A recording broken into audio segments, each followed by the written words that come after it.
Halo teman-teman, jumpa kembali di channel Rumah Rotan. Masih dengan Robi, dan kali ini saya akan menjelaskan tentang pembuatan graphical user interface dengan Java Swing pada IntelliJ IDE.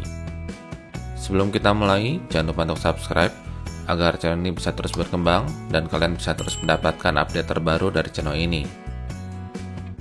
Swing merupakan salah satu teknologi untuk membuat aplikasi desktop berbasis Java. Aplikasi desktop yang ditulis dengan bahasa Java memiliki sifat write once, run everywhere. Hal tersebut dikarenakan karena Java memiliki Java Runtime yang dapat dijalankan di sistem operasi manapun selama tersedia Java Runtime atau JRE tanpa kita perlu mengubah kode programnya. Penulisan kode program pada Java Swing ini merupakan event-based programming. Event-based programming merupakan kode program yang akan dijalankan jika kita melakukan sesuatu semisal memilih menu, menulis teks pada field, atau menekan tombol. Pada video ini, saya akan mendemonstrasikan pembuatan Swing Application dengan menggunakan IntelliJ IDE. Untuk membuat proyek Swing Application pada IntelliJ IDE, kategori pembuatan proyek masih menggunakan kategori yang sama, yaitu Java. Package utama yang akan saya buat adalah com.robi dengan beberapa package detail lainnya. Teman-teman silakan menyesuaikan nama package sesuai dengan preferensinya masing-masing. Untuk membuat UI dengan Java Swing, klik kanan pada salah satu package, pilih New, kemudian pilih Swing UI Designer, dan terakhir GUI Form. Anda akan dihadapkan pada sebuah jendela dialog baru untuk memberikan nama form. Saya akan memberi nama form adalah main form, dan secara otomatis IntelliJ IDE akan membuatkan binding class. Binding class merupakan sebuah kelas yang akan menghubungkan antara layout yang dibuat dengan Java class, sehingga komponen-komponen pada form tersebut dapat kita gunakan. Setelah menekan tombol OK, maka IntelliJ IDE akan membuat dua buah file, yaitu mainform.form dan mainform.java. Mainform.form merupakan sebuah template yang dapat kita gunakan untuk menyusun UI dengan drag and drop dari komponen-komponen yang telah disediakan. Pada video ini, saya akan membuat sebuah studi kasus sederhana, yaitu membuat sebuah layout untuk mengirimkan beberapa data dari sebuah form ke form yang lain. Layout pertama akan berisi 3 buah JLabel, 3 buah JText field, dan 2 buah JButton yang dibungkus oleh sebuah JPanel. Sedangkan layout kedua hanya akan berisi 3 buah JLabel yang menerima hasil input dari pengguna pada form pertama. Pada layout pertama, saya akan memindahkan beberapa komponen dari palet ke bagian form yang sedang dibuat. Komponen-komponen tersebut akan disusun seperti sebuah form. Tahap berikutnya adalah peletakan 2 buah tombol atau JButton. Kedua tombol tersebut akan saya letakkan di baris terakhir di kolom kedua dengan posisi rata kanan. Untuk mencapai layout tersebut, kita tidak dapat langsung melakukan drag and drop JButton ke bagian kolom kedua baris terakhir, karena jika kita melakukannya, maka IntelliJ IDE akan membagi kolom kedua menjadi 2 bagian, sehingga nanti kita akan memiliki 3 buah kolom. Sebagai solusi, saya akan meletakkan dahulu sebuah JPanel ke dalam kolom kedua baris keempat. Setelah di drop, maka dapat terlihat bahwa ukuran JPanel sangat besar, sehingga kita perlu melakukan penyesuaian. Hal pertama yang akan diubah adalah layout manager dari JPanel ini. Layout manager akan saya ubah dari Create Layout Manager IntelliJ IDE menjadi Flow Layout. Flow Layout merupakan sebuah layout di mana pengaturan komponen dilakukan secara horizontal dari kiri ke kanan tanpa ada pemisah seperti halnya Grid Layout. Hal kedua yang diubah dari JPanel ini adalah alignment dari center menjadi right. Hal ketiga yang diubah adalah menghilangkan tanda centang dari Can Shrink dan Can Grow dari properti horizontal dan vertical size policy. Kedua properti ini dihilangkan agar JPanel tidak menempati sisa ruang yang tersedia jika ukuran windownya dimaximize. Tahap berikutnya adalah menambahkan 2 buah komponen JButton ke dalam JPanel tersebut.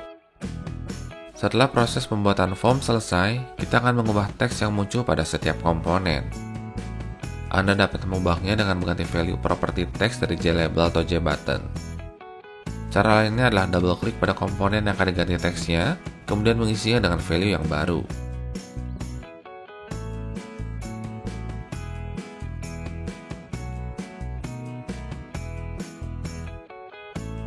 Sebelum kita memberikan event kepada 2 buah JButton, kita akan melihat dahulu isi dari binding class dari form ini, yaitu mainform.java.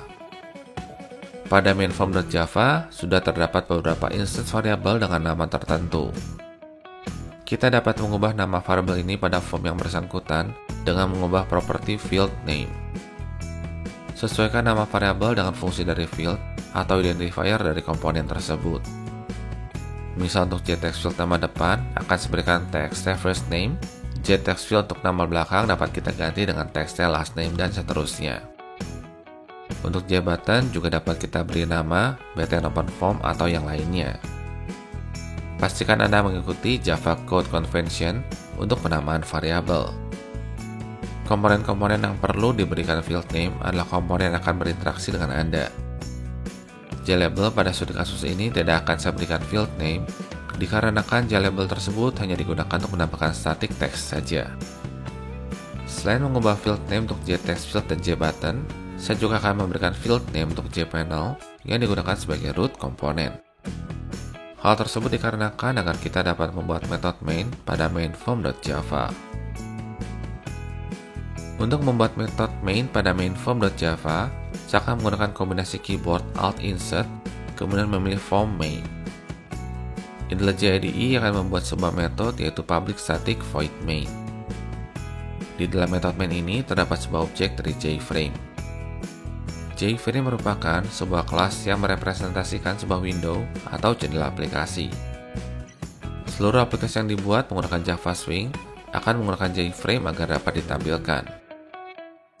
Metode setContentPaint berfungsi untuk menentukan nama objek root dari sebuah form yang akan ditampilkan.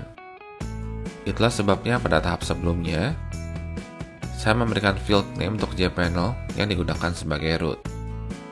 Metode setDefaultClose berfungsi menentukan apa yang terjadi setelah jendela atau window dari JFrame ditutup. Value JFrame.exit_on_close berfungsi agar JVM melepaskan seluruh resource yang berkaitan dengan JFrame yang ditampilkan. Metode pack yang digunakan pada objek dari JFrame berfungsi untuk mengatur ukuran dari jendela yang akan ditampilkan berdasarkan ukuran yang telah kita atur. Untuk mengatur besarnya jendela yang akan ditampilkan, kita dapat melihatnya pada mainform.form untuk JPanel yang digunakan sebagai root.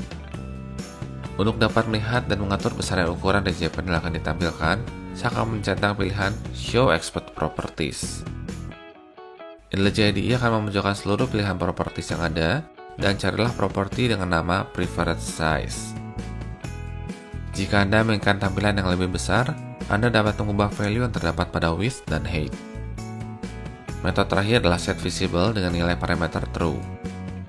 Metode ini berfungsi untuk menampilkan JFrame agar dapat dilihat oleh pengguna. Sekarang kita akan mencoba untuk menjalankan mainform.java. Setelah ditampilkan, kita sudah dapat melihat bahwa desain UI yang telah dibuat sudah muncul. Namun posisinya masih berada di ujung kiri dari display yang sedang digunakan. Untuk membuat tampilan aplikasi Java Swing muncul tepat di tengah-tengah display atau monitor yang sedang digunakan, Anda dapat menggunakan metode setLocationRelative2 dengan isi parameter adalah null.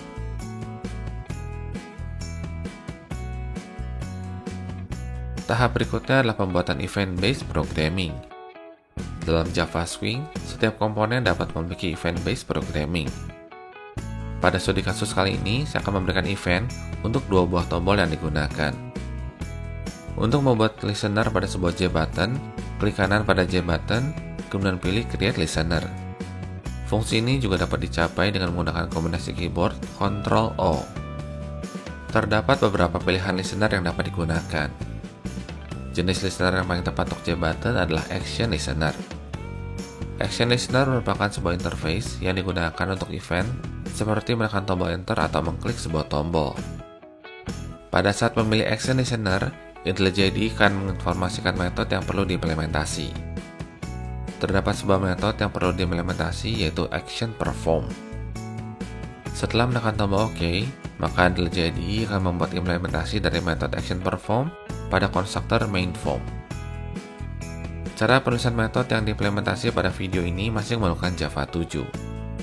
Penulisan ini dapat disederhanakan dengan menggunakan Java Lambda di IntelliJ IDE.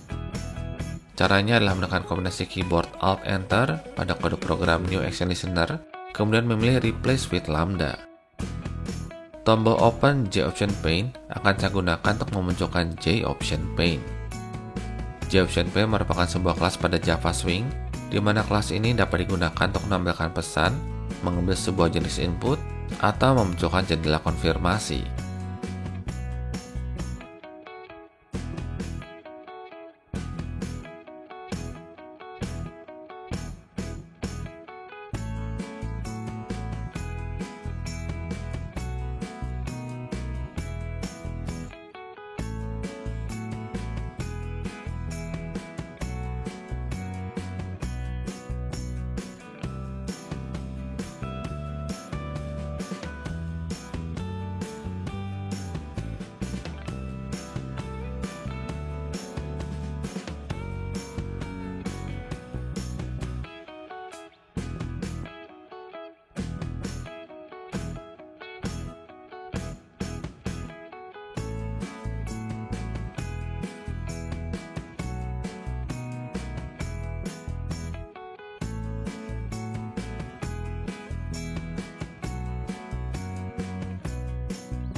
Sekarang saya akan mendemonstrasikan bagaimana cara mengirimkan data dari satu form ke form yang lain.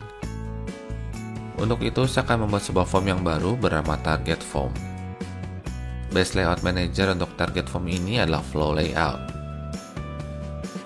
Dalam layout ini, saya akan meletakkan 3 buah JLabel. Masing-masing JLabel tersebut akan saya ganti property field name dengan LBL first name, LBL last name, dan LBL age. Jangan lupa juga untuk mengisi property field name untuk jPanel yang digunakan sebagai root.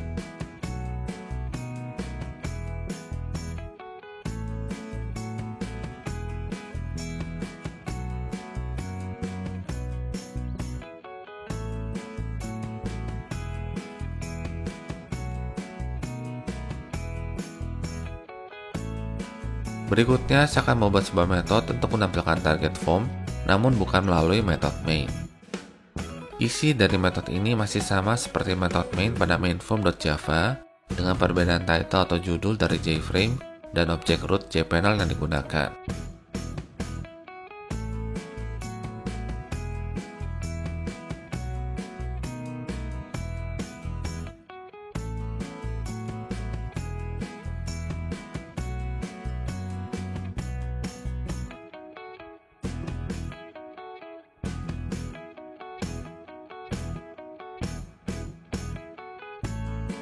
Berikutnya, saya akan membuat sebuah metode bernama ReceiveData yang berfungsi memberikan teks yang baru untuk setiap JLabel yang ada pada form ini.